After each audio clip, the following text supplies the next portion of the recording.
Sabi mga kababayan ni General Romeo Browner, yung ating Armed Forces Chief of Staff, may mga nagbabalak na daw mga kababayan na patalsikin yung ating Pangulong Bongbong Marcos.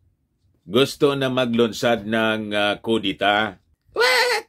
O yan po mga kababayan yung balita ngayon. Browner, PBBM, balak patalsikin ng ilang dating Armed Forces officer. May mga kumukontra sa kapayapaan.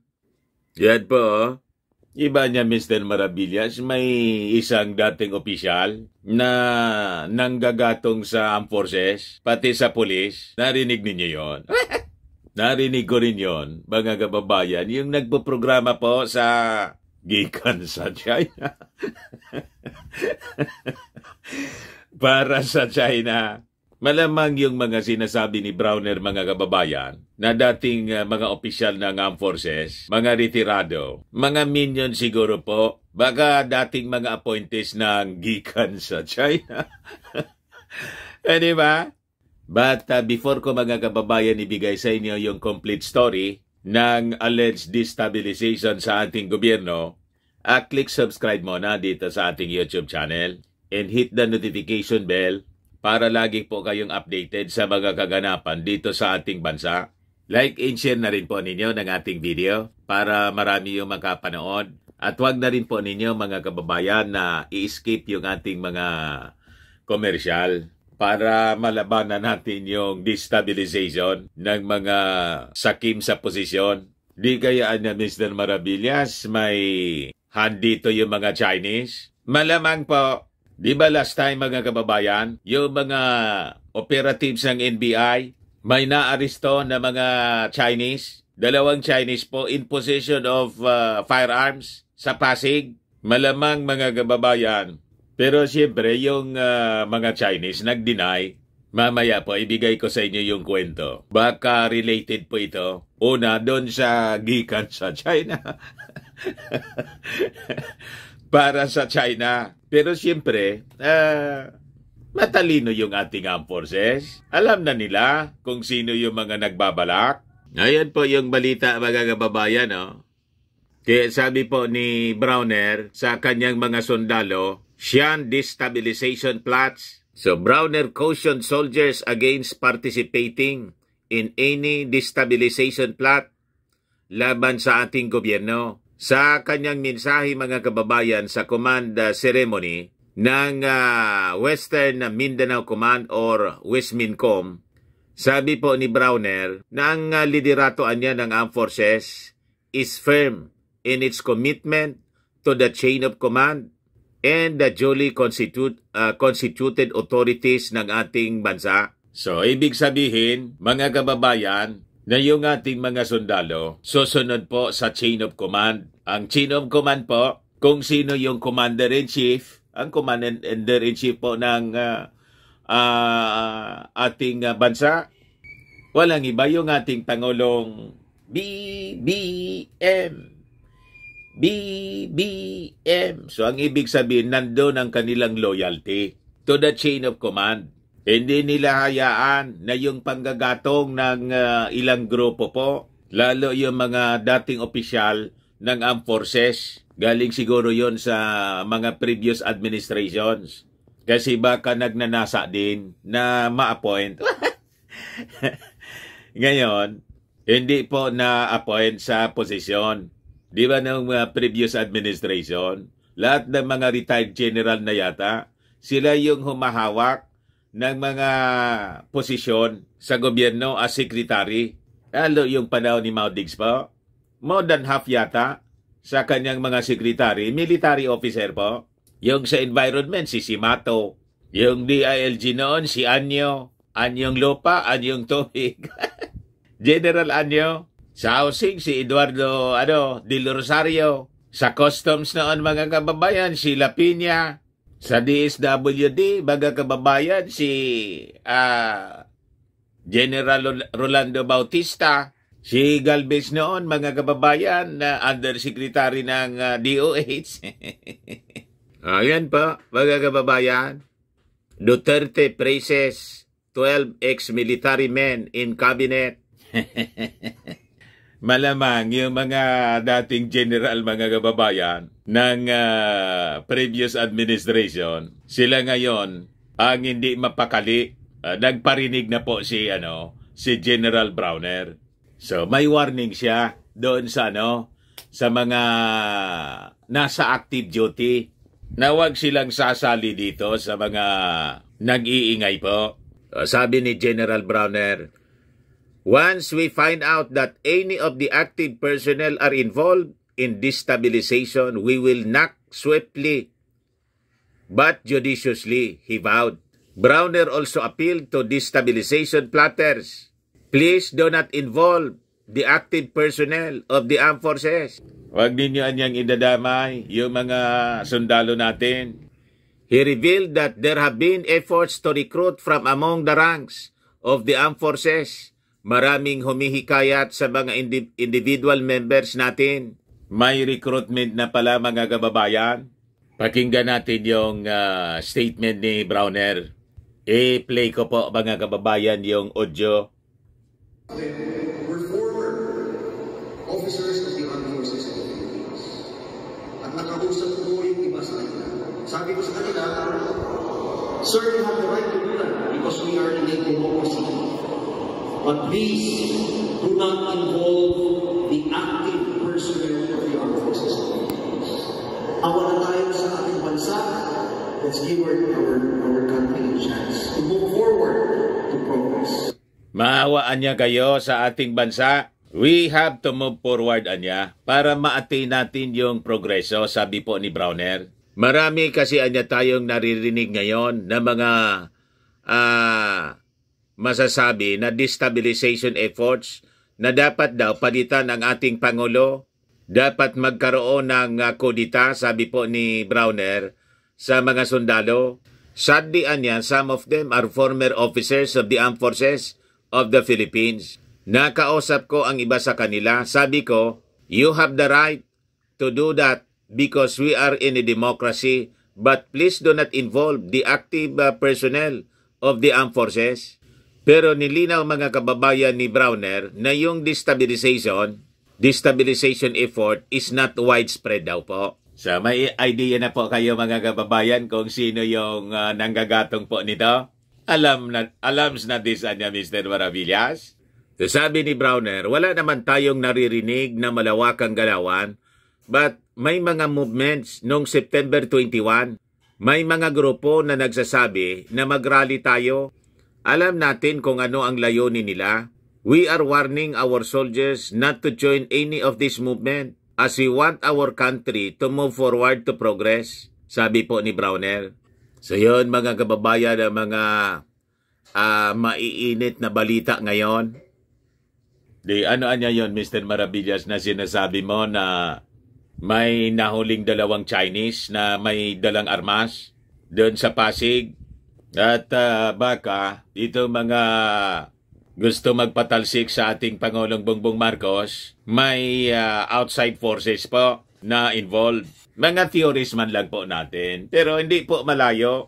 Lalo na po yung ating Pangulong Bongbong Marcos ay talagang desidido na manindigan laban dito po sa pagmamalabis ng China. At alam naman natin po nang tumake over na yung ating Pangulong Bongbong Marcos at naiba yung kanyang foreign policy sa kanyang predecessor, na turn off na yung mga Chinese.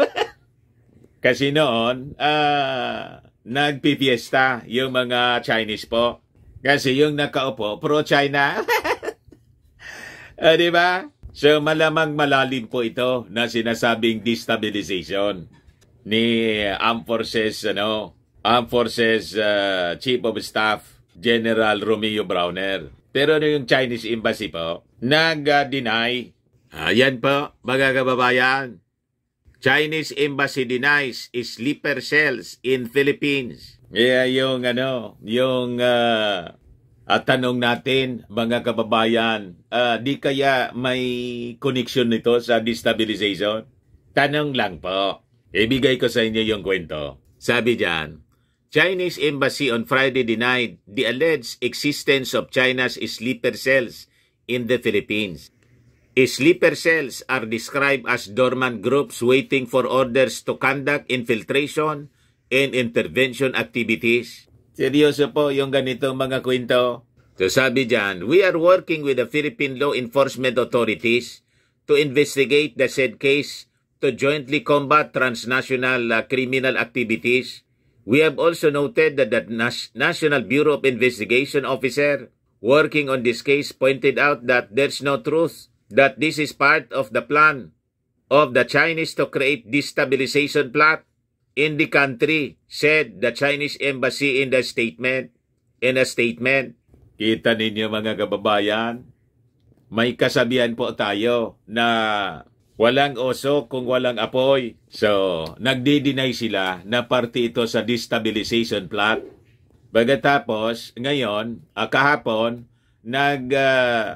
nagsalita si General Browner. Winawarningan yung mga kasundaluhan na never sila nasasali yung mga nasa active duty, sasali sa anumang destabilization plot. Ngayon, yung Chinese Embassy nagdi-deny na baka may relasyon niya ito sa destabilization sa ating bansa. Ano tingin ninyo? Siyempre niya, Mr. Maravillas, hindi man yan aamin. Oo nga, no? So sabi dyan, the embassy was pertaining to NBI's October operation in Pasig that led to the arrest of 2 Chinese nationals who were in possession of high-powered firearms. Malisyoso po yung mga istorya na lumalabas ngayon. Kaya kailangan pong maging mapagbantay po tayo sa mga galawan.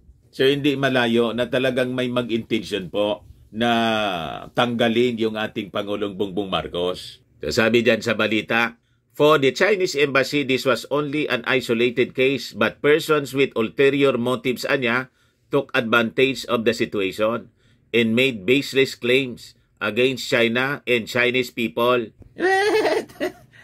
Malamang cover lang ninyo ang kwentong ito. Yung mga statements po ninyo, lahat baliktad eh. Paano maniniwala pa kaming mga Filipino? Parang yung issue sa West Philippines laging baliktad yung inyong sinasabi. So sabi dyan sa balita, certain Filipino officials went as far as disseminating such highly irresponsible remarks dramatizing and hyping up maritime differences, vilifying the performance of normal duties and exchanges of Chinese institutions and personnel, and even inciting racial hatred and sowing xenophobic sentiments. We strongly oppose and condemn such baseless allegations and malicious spreading of disinformation. Sabi po ng Chinese Embassy, kaninong kasalanan yan? Lahat yan dahil sa inyong masamang gawain. Kaya yung distrust ng mga Filipino sa inyo ay talagang tumaas ng tumaas. Kayo po yung may gawa niyan Kayo yung nagsimula. Paano kami magtitiwala sa inyo na laging double talk po kayo? Tulad nito, sinong maniniwala dito sa statement ninyo? Sabi dyan, it likewise noted that China has always adhered to the principle of non-interference in internal affairs as they remain dedicated to handling differences through dialogue.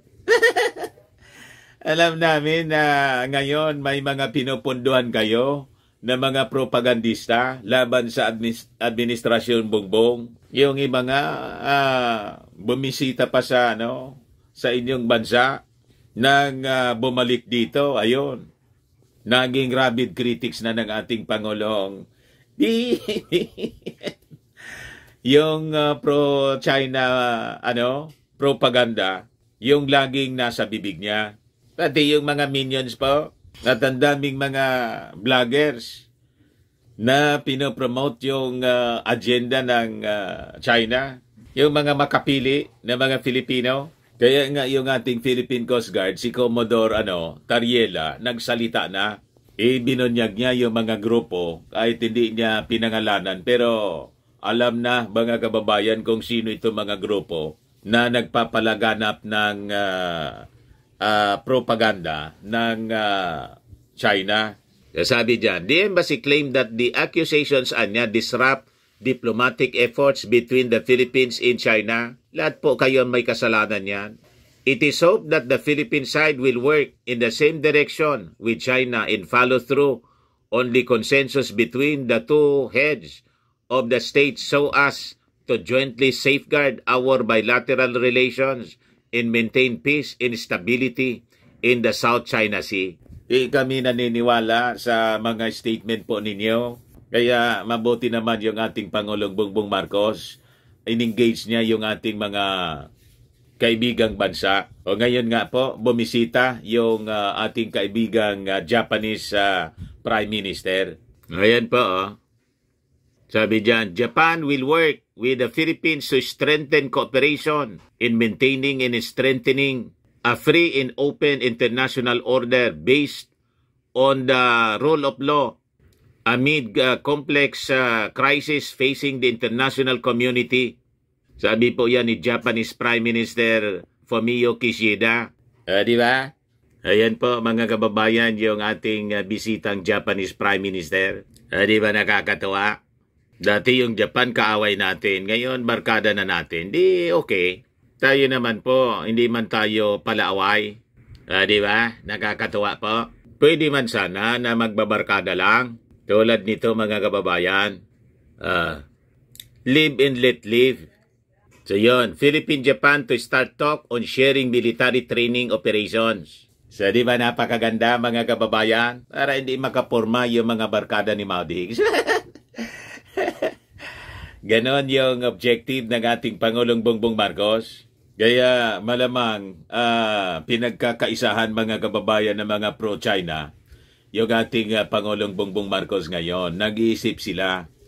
May mga maitim silang binabalak na sabi ni Browner, may mga nagpaplanong ikodita yung ating Pangulong Bongbong. Di ano yan tingin ninyo? Malayo man po, Mr. Malayo man po mga kababayan. Hindi pababayaan ng ating barkadang Amerika na ikodita po yung ating Pangulong Bongbong. Ayos?